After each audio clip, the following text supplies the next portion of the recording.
At pag kayo po nasa labas na ng inyong mga bahay, huwag niyong kalimutan na mag-observe po kayo ng 2-meter distance or 6 feet. And don't forget to wash your hands thoroughly for 20 seconds with and water. And syempre, palakasin po natin ang ating mga katawan, yung ating immune system. Siguraduhin niyo lang po na kayo nagpapainit araw sa umaga for 15 to 30 minutes. Matulog kayo ng at least 8 hours a day. Mag-ehersisyo at kumain po kayo ng mga masustansyang pagkain lamang. Minom din kayo ng, alam po ba ninyo na itong World Health ay nagbigay ho ng pahayag or advisory na yung mga kaso natin ngayon sa coronavirus, pati ang mga namamatay dito, habang ito'y bumaba simula taon, wala naman dramatically dito sa mga nakaraang linggo. At sabi po ng WHO na si Tedros Adhanom Ghebreyesus, hirap ng apelido, no? Nagbabala po siya na yung global level. Nakita po natin, 7 linggo na tayo ng sunod-sunod ng pag-akyat ng mga kaso.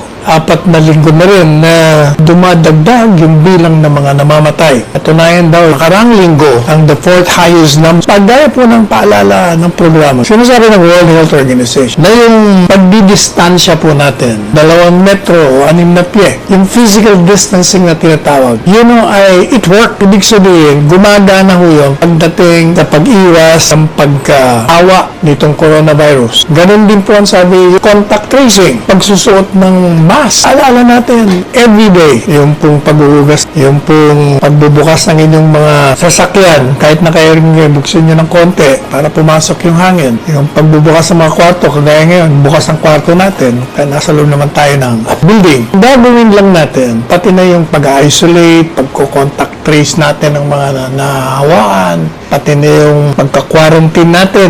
Lahat po yan, pag ginawa natin, gumagana upang mapatigil po natin